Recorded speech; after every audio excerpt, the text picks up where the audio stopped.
Si la constant d'una motlla és de 5 newtons per centímetre, quants centímetres s'haurà desplaçat si li apliquem una força de 64 newtons?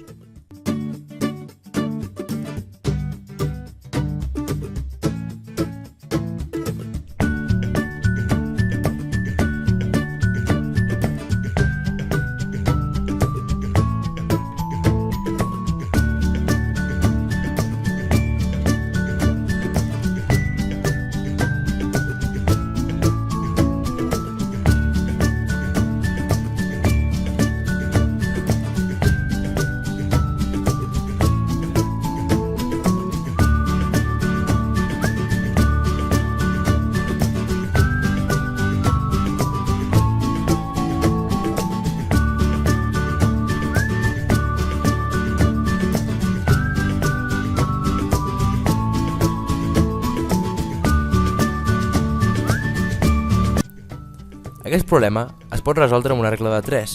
Agafem la constant i, com està indicat al full, la col·loquem d'aquesta manera.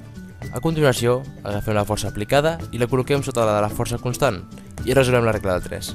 El resultat és de 12,8 centímetres.